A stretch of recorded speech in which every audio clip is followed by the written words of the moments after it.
So, an unlikely duo kind of started off this conversation yesterday. Jack Dorsey responded to a tweet by Cardi B. And she asked if crypto is going to replace the dollar, and Jack said, yes, Bitcoin will. Then he started tweeting more about Web3. And he said, you don't own Web3. The VCs and their LPs do. It will never escape their incentives. It's ultimately a different centralized entity with a different label. Know what you're getting into. Now, we talk a lot about all of the VC money piling into Web3 and Web3 solutions, Web3 apps. And so I'm going to kick this off to you, Zach. Love the camo. I'm just noticing it now. Thanks so much. Floral camo.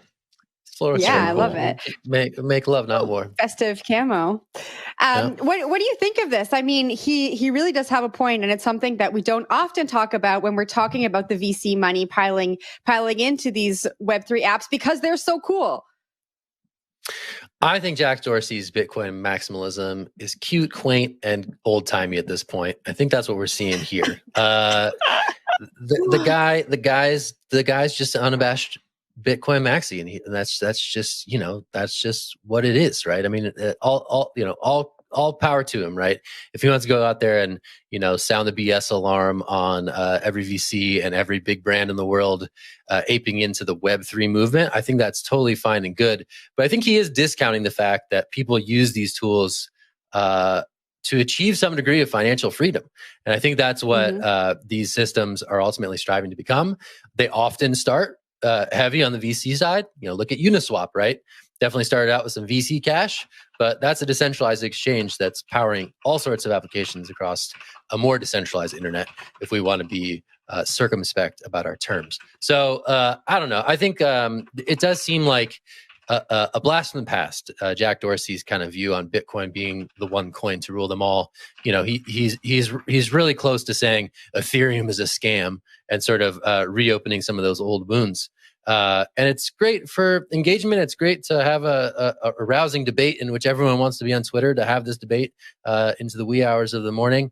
But to me, at this point, I kind of find myself more in the camp of those being like, hey, maybe it's time to give Ethereum a second shot here and think about the ways in which these smart contract-based layers are powering applications that are useful to people who are not Chris Dixon of A16Z, who are not some other Silicon Valley venture capitalist before sort of painting with that broad brush. But hey, man, made for some good clicks.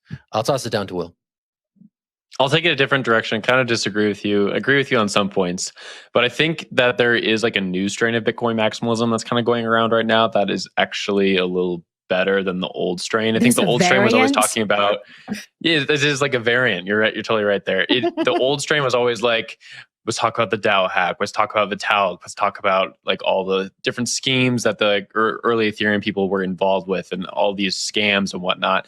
And the new strain, I think, has a little bit more logic and cohesiveness to it. And it talks about the value of open source protocols and talks about like the value of developing tools that actually address needs as opposed to addressing wants that people in Silicon Valley have. And right or wrong, I think it's a refreshing take that there is like a new kind of argument coming out of this Bitcoin maximalist camp, because I think the old arguments were getting pretty tired. I think Jack is a very good bellwether for that argument. So if you look at his critiques yesterday, they were just critiques, right? He was talking about how investors often, they get the best cap table whenever they come to the table and are buying tokens. Who gets the best tokens? The people who are early, the people in Silicon Valley who are helping develop it. And yes, that is often how capitalism just works. And that's just how these projects tend to work. And the only reason they could get off the ground is because there's early investor money. But I think you have to note that that is very different than how Bitcoin launched. And I think that is kind of what he's ringing here. He's ringing the alarm bell that, hey, Bitcoin and these Web3 projects, they're not the same because they had different foundings.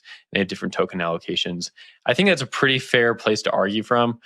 I do agree with you, Zach, though, that a lot of these other things, like they need to be taken with, like, they need to be more generous takes here and there, especially on things like Ethereum, which it might have not moved to proof of stake. ETH2 isn't here yet, but it is doing a lot of the things that it's promised to do for years. Naomi, I want to get your take on this, though, because I feel like you might agree more with Zach today, but I don't know. We'll see.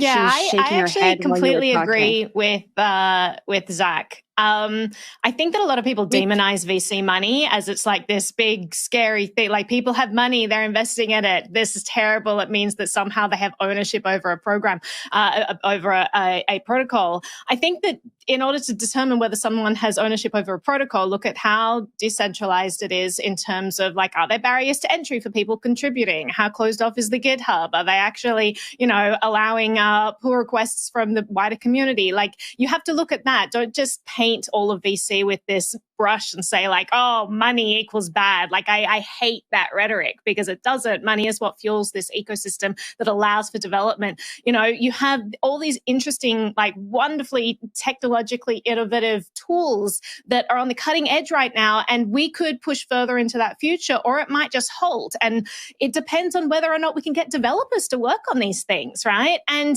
sure, there are a lot of people who are altruistic and are giving their time and who are receiving a much lower pay than they would have just working for Facebook or something like that. But they're choosing to give to these projects. But how sustainable is that? And a lot of these projects are being sustainable by getting money to fund them. So I think that ultimately it doesn't depend on whether or not there's people giving money to these projects, because people give a lot of money to completely decentralized projects, or they sponsor individual developers. Like, there's so many ways that money is fueling this system. But I think to just paint all VCs with this, like, therefore it's centralized brush, I think doesn't make much sense to me, because it completely depends on the project itself.